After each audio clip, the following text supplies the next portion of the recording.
Hello बच्चा party, स्वागत है आप सभी का बच्चा पार्टी। आज हम लोग शुरू कर रहे हैं सीबीएसई वाले बच्चों के लिए। सीबीएसई के जो हमारे 9th स्टैंडर्ड के बच्चे हैं उनके लिए चैप्टर 12 हेरोन्स फॉर्मूला। जो हेरोन्स फॉर्मूला है बड़ा इंटरेस्टिंग है। इंटरेस्टिंग इसलिए है क्योंकि कई बार अगर मैं आपसे पूछूं कि what is the formula for area of triangle, तो आप बोलोगे sir half into base into height. बहुत बढ़िया। चक्कर यह है कि अगर आपको बेस और हाइट ना दी हो या हाइट ना दी हो, या आप सोचो कि परपेंडिकुलर ड्रॉ कर लो लेकिन परपेंडिकुलर की हाइट नहीं दी हो, तो आप क्या करोगे?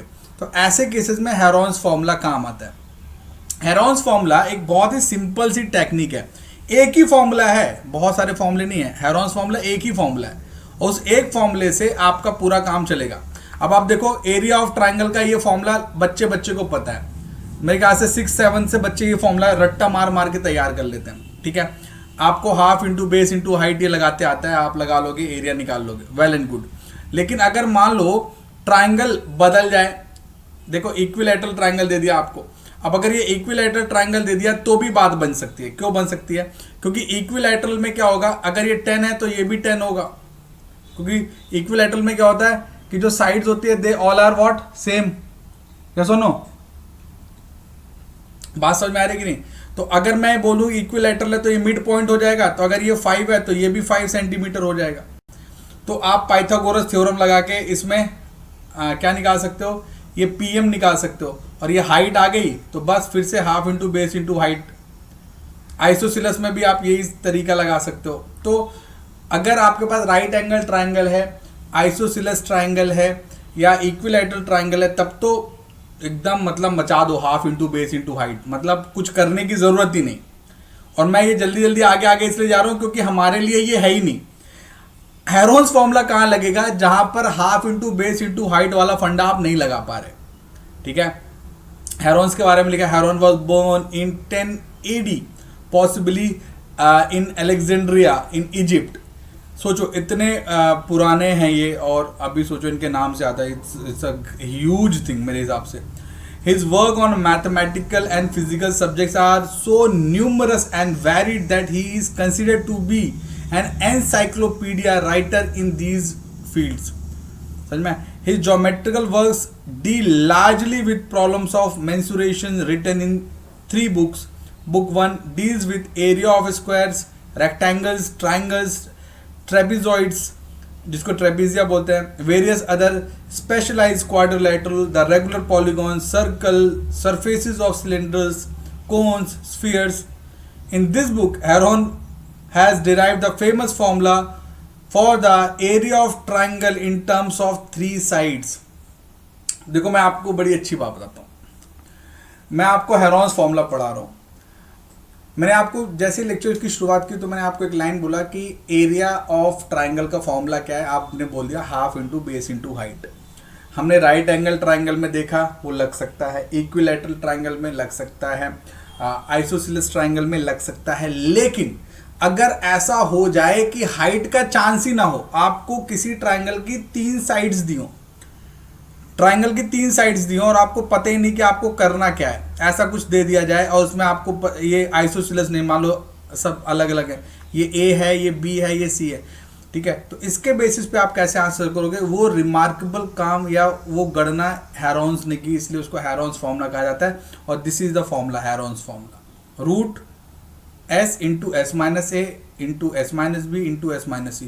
कितना प्यारा है ना ये फॉर्मूला, मैं बताऊं। आप ऑब्वियसली ये फॉर्मूला इतना इजी है कि root into S minus A, S minus B, S minus C, आप जिंदगी में कभी नहीं भूलोगे। ऑब्वियसली एस क्या है? S is perimeter. What is perimeter? Perimeter मतलब सम ऑफ ऑल आर्म्स, सभी आर्म्स को जोड़ दो। तो पेरीमीटर ले लो, ठीक है, और उसको डिवाइड बाय क्या कर दो? 2 कर दो। तो basically S is what? S is P by 2, perimeter by 2। तो देखो ABC बाई 2 कर दिया आपने। सर मैं which is obviously called semi parameter, या सेमी पैरामीटर के कारण इसको S लिखते हैं। S stands for basically semi parameter. Okay, अब देखो यहाँ पे आपको एक ट्राइंगल दिया है A40, B24, C32। अब आपको इससे बोल दिया कि बताओ एरिया बताओ। आप इमेजिन करो, अगर आपको हेरॉन्स फॉर्मूला नहीं पता है, आप थोड़ी देर के लिए इमेजिन करो आप इसको लेके एरिया कैसे निकालोगे। कोई चांस ही नहीं, ना एंगल दिया है ना कुछ बताया है। आप सोचो कि एंगल बता देते तो हम राइट एंगल या कुछ कॉन्सेप्ट लगाते, ऐसा कुछ भी नहीं दिया, सिर्फ साइड्स दिए। तो there is no other formula other than Heron's formula which can help you in such cases. मतलब हेरॉन्स फॉर्मूला के अलावा कोई और उपाय ही नहीं है आपके पास कि आप कुछ कर पाओ, ठीक है। तो हमें हेरॉन्स फॉर्मूला ऑब्वियसली लगेगा यहाँ पर। So what we have s निकाल लिया हमने, तीनों वैल्यूज को जोड़ दो, डिवाइड बाय 2 कर दो, तो आपको सेमी पेरीमीटर आ गया, दैट इज 48। बस इस 48 को ले लो और सीधे फॉर्मूले में डाल दो, directly put it in the formula, और बस आ गया आंसर। समझ में आई बात, ठीक है। बाय यूजिंग द फॉर्मूला 1 जो अपन ने शुरू में देखा, half into base into height, हमने 384 निकाल पाते, ठीक है। यहां पे भी 384 आ गया। We find that the area we have got is same that we found by using Heron's formula. Now using Heron formula you verify this fact that finding area of other triangles discussed earlier like equilateral triangle, isosceles triangle, सभी में जो आप answer निकालोगे same रहेगा। मतलब ये है कि आपको half into base into height वाला जो आपने यूज़ किया था राइट एंगल के लिए, आइसोसेलेस के लिए या इक्विलैटरल ट्राइंगल के लिए, वो भी आप अब लगाओगे तो आपके आंसर आ जाएंगे। इन शॉर्ट ये कि Heron's formula is said to be the bigger formula. Heron's पता है तो आप उनका भी इस्तेमाल कर सकते हो और उनके लिए भी इस्तेमाल कर सकते हो। मतलब हेरॉन्स का इस्तेमाल आप साइड्स के साथ कर सकते हो, एंगल मिल गया तो एंगल्स के 2 साइड निकालो, फिर उसके साथ भी कर सकते हो। तो मतलब ज़्यादा यूजफुल है as compare to the what we know. अब देखो यहाँ पे क्वेश्चन दिया है, find the area of a triangle 2 sides are 8 centimetre 11 centimetre and the perimeter is 32। अच्छा, पेरीमीटर 32 है तो इसका मतलब क्या हुआ, 8 प्लस, देखना ध्यान से, 8 प्लस 11 और मान लो तीसरी साइड x है इज इक्वल टू 32। तो 11 प्लस 8 कितना हो जाएगा 19, तो 19 प्लस x, तो x इज इक्वल टू कितना आ जाएगा 32 माइनस 19, तो ये आ जाएगा 13। तो जो तीसरी साइड है वो 13 आ गई, बस हो गई बात। तो अब आपको a है, ये a 8 हो गया, b 11 हो गया और c मान लो 13 आ गया, मान लो क्या सॉल्व कर दिया। अब बस put the value gate the answer. बताओ इससे इजी क्या होगा। ए ट्राइंगुलर पार्क ABC है sides 120, 80, 50 meter. A gardener Dhania has to put a fence all around it and also plant grass inside. How much area does he needs to plant? देखो अगर आप boundary बनाओगे तो perimeter use करोगे, wiring हमेशा perimeter पे होती है, लेकिन अगर आप यहाँ पे फसल लगाओगे तो पूरे एरिया में लगाओगे, है ना। सो अब क्या होगा, how much area does she needs to plant, find the cost of the fencing. It was barbed wire at the rate of 20 per meter, leaving a space 3 meter wider for the gate.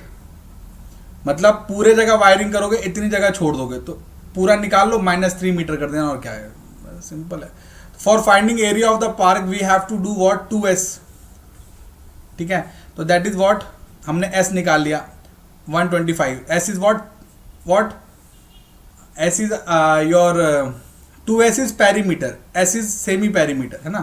तो बस आपने s minus a, s minus b, s minus c कर दिया, ये values भी आ गई, बस पूरा उठा के फॉर्मूला लगा दो तो आपको एरिया आ गया। समझ में। तो this is the area, also the perimeter of the park is 250 as you said, उसमें से 3 माइनस कर दो गेट वाली जगह, तो 247 इंटू 20, इतना पैसा लगेगा उस लड़की का, सॉरी गार्डनर का, ठीक है। नेक्स्ट देखिए example 3, the sides of a triangular plot is 3:5:7 and its perimeter, अरे 3x 5x 7x सभी को जोड़ दो is equal to how much 300। ये देखो आ गया, समझ x की वैल्यू आ जाएगी, अरे 3x 5x 7x is equal 300, तो x इज इक्वल टू कितना 20, तो अब x 20 है तो तीनों की वैल्यू आ गई, 3x इज इक्वल टू मतलब 60, 100 एंड 140, बस अब वैल्यू रख दो, सॉल्व कर दो। इसके क्वेश्चन ही ऐसे होते हैं। So guys now we are heading for exercise 12.1, बच्चा पार्टी अपन एक्सरसाइज 12.1 पे जा रहे हैं। और अब हम चलिए शुरू करते हैं एक्सरसाइज 12.1। सो बच्चा पार्टी, अब हम लोग बात करेंगे एक्सरसाइज 12.1। गाइज फिर से मैं आपको बताना चाहता हूं, we are in NCERT solutions for Heron's formula which is CBSE 9th standard, which is for obviously CBSE 9th standard, है ना। और उनके मैथ्स का 12th चैप्टर का एक्सरसाइज 12.1 अब हम शुरू कर रहे हैं। We already have discussed a lot more examples for the chapter, लेकिन अब हम एक एक करके पूरे क्वेश्चन डिस्कस करेंगे एक्सरसाइज 12.1 से। पहला क्वेश्चन देखिए, a traffic signal board indicate school ahead. Board लगा हुआ है ट्रैफिक सिग्नल, उसमें स्कूल अहेड लिखा है। It is a equilateral triangle with sides a. Equilateral मतलब ऑल 3 साइड्स आर सेम, ठीक है। Find the area of the sign board using Heron's formula. Perimeter 180, तो मतलब 3a इज इक्वल टू 180, क्योंकि perimeter तो 3a ही होता है इक्विलैटरल का, तो a इज इक्वल टू 60 आ गया। अब क्या बताऊं मैं, a 60 आ चुका है, तो b भी 60 होगा, c भी 60 होगा, हाँ है ना, सब 60 हो गए। बस सीधे लगा दो हेरोन्स फॉर्मूला, तो 3a/2 मतलब 180/2, तो मतलब 90, बस। तो ये आ गया √3। मतलब इन्होंने, मैं बताऊं और आसानी से कर देते हैं, नहीं तो तुम लोग कंफ्यूज रहोगे, ठीक है। हमारा पैरीमीटर कितना दिया बाबू, पैरीमीटर इज 180, तो सेमी पैरीमीटर कितना हो जाएगा 180/2 विच इज इक्वल टू 90। बस आ जाओ, तो 90, तो 90 माइनस 60, फिर से 90 माइनस 60, फिर से 90 माइनस 60, ठीक है। तो कितना हो जाएगा √90 इंटू 30 इंटू 30 इंटू 30, ठीक है। अपन चालाक लोग हैं, तो अपन ऐसा 90 को ऐसा लिख सकते हैं क्या, 3 इंटू 3 इंटू 10, फिर से 3 इंटू 10, फिर से 3 इंटू 10, और फिर से 3 इंटू 10। आप देखो ना, पहले मैंने इसके लिए लिखा 90 वाले के लिए यहाँ तक। अब इसका सेट बनाते हैं, तो अगर कलर चेंज कर लेता हूँ, रेड कलर से बनाता हूँ, तो एक 310, 2 310, 3 4, मैंने जानबूझ के ऐसा कर दिया ताकि आसान बन जाए। तो क्या हो गया, तो एक सेट तो ये बन गया, दूसरा सेट ये बन गया, ठीक है। तो मतलब 3 इंटू 10, फिर से 3 इंटू 10, ये बाहर आ गया और सिर्फ √3 अंदर बच गया। तो 3 इंटू 10 30, 30 900, तो 900 √3, ये आ गया आंसर। अब चाहो तो आप इसको और एक्सप्लेन करो, आपकी मर्जी, ठीक है। मतलब जैसे चाहे वैसे एक्सप्लेन करो, ठीक है। मैंने जानबूझ के शॉर्ट में किया क्योंकि आप लंबा जाओ, परेशान हो, क्या है, बी क्विक ना। उन्होंने क्या किया, उन्होंने पहले इक्वेशन सॉल्व किया, ठीक है। आपको ये पीडीएफ डाउनलोड करने के लिए मिलेगा, कोई दिक्कत नहीं, you can download the PDF from the description in the video, ठीक है। और also you can see this on the कील ऐप। डाउनलोड द कील ऐप गाइज, बिल्कुल आपके लिए ही है। आपको ये पूरे पीडीएफ वहां पे मिल जाएंगे देखने के लिए।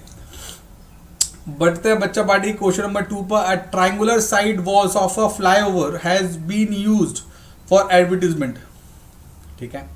ये जो साइड है ना, ये वाली यहाँ पे एडवर्टीजमेंट के लिए आप यूज कर रहे हो, ठीक है। और 122 एंड 120 ये डायमेंशंस दिए हैं, कोई जरूरत नहीं है कौन सा क्या है, कोई फर्क नहीं पड़ता। तीनों साइड्स दिए, मतलब इसको ए बोल दो, इसको बी बोल दो, इसको सी बोल दो, all okay. The advertisement yield and earning of 5000 per meter square per year. A company hired one of its wall for 3 months. How much rent did it pay? मतलब 1 साल के लिए इतना है, तो 3 महीने के लिए कितना, तो जो भी ये रहेगा ना, जैसे 5000 है तो 5000/4 कितना होगा, तो 1250, 1250 फॉर 3 मंथ होगा पर मीटर स्क्वायर के लिए। अब यहाँ कितने मीटर स्क्वायर हो रहा है वो निकाल लो। तो मतलब आपको ये एरिया निकालना है, ये समझ में आया कि नहीं बाबू। तो 122 प्लस 22 प्लस 120, इन तीनों को ऐड कर दो, बाय 2 कर दो, तो इससे एस आ जाएगा, और एस निकाल के आप एरिया निकाल दो। देखो 132 आ गया, हेरोन्स फॉर्मूला यूज किया, याद रखना 2 ट्राइंगुलर स्पॉट है, तो आपने इसको सॉल्व किया, 1320 आ गया। Rent of advertisement of 1 year is this, 1 साल के लिए इतना, तो 3 मंथ के लिए कितना, यही बाय दिस, मतलब वही मैंने डायरेक्ट कर दिया 1250, इसको मैंने डायरेक्ट 1250 कर दिया था। क्यों, क्योंकि 12 महीने के लिए अगर आपको 5,000 देना है तो 3 महीने के लिए कितना होगा, 5000 बाय 12 इंटू 3, तो वही आया ना 5000 बाय 4, तो इसलिए मैंने 1250 बोल दिया था आपको। तो बस इसको मल्टीप्लाई किया तो 16,50,000 इतना सोचो रेंट देना पड़ेगा 3 महीने के लिए। लगता है मुंबई में ये कर रहा है ऐड और क्या, एडवर्टीजमेंट के ऐड इतने ही महंगे होते हैं भाई, और क्या। चलो नेक्स्ट देखो, there is a slide in a park, one of its slide wall has been painted in some colour with a message keep the park green and clean. एक साइड को उन्होंने keep the park green and clean ही लिख के दे दिया। If the side of the wall are 15, 11 and 6 metre, find the area painted in colour. अब भाई देखो चक्कर क्या है, ये बहुत ही ज़्यादा सिंपल क्वेश्चन हो गया कि लेंथ, ब्रेड्थ और हाइट सब कुछ दे दिया आपको, तो आप एस निकाल लिए पहले और सीधे हेरोन्स फॉर्मूले पे चले गए, सीधे हेरोन्स फॉर्मूला, और ये आ गया आपका आंसर। मतलब इतना सिंपल था, ठीक है, समझ रहे हो, क्योंकि आपको क्या है, आपको तीनों डायमेंशन दे दिए, तीनों साइड दे दिया। अब आप उसने पूछा कितना पेंट लगेगा, तो पेंट तो आप पूरे एरिया में करोगे ना, सिर्फ किनारे किनारे थोड़ी ना करता है कोई paint. Now next question, find the area of a triangle whose sides triangle, two sides of which are 18 and 10 centimeter and the perimeter is 42। देखो एक 18 है, दूसरा 10 है, टोटल 42 है, तो 18 10 28 हो गया, तो बचा हुआ कितना 14, तो 14 will be the third side. तो ए 18 है, बी 10 है, तो सी आपने निकाल लिया 14, क्योंकि आपको पता है बिना तीनों के काम बनेगा नहीं, हेरोन्स के लिए तीनों साइड्स होनी चाहिए, तो इसलिए मैं आपको बताया कि सी पहले निकालो। ए बी सी निकाल लिया, बस अगेन पूरा फॉर्मूला वही, put the value gate the answer. इस चैप्टर में मैं बता रहा हूँ, बच्चे हेरोन्स के नाम से डर जाते हैं, लेकिन सबसे आसान चैप्टर है ये। क्यों? क्योंकि you have to use only one formula, एक ही फॉर्मूला है। If in case you do not know how to use it, then only you will be scared of using this. Otherwise it is the most easy chapter for standard 9th CBSE। बस question समझने की कोशिश करो। Sides of a triangles are in a ratio 12:17:25 and its perimeter is 540। Find its area.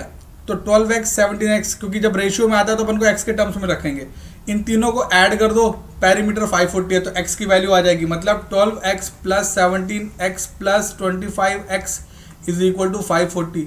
x आ जाएगा, x को फिर इन सभी से मल्टीप्लाई करके तीनों साइड्स निकाल लो। देखो x 10 आ गया, तीनों से मल्टीप्लाई किया तो 120, 170, 250, बस फिर से वही रख दिया वैल्यू, आ गया आंसर।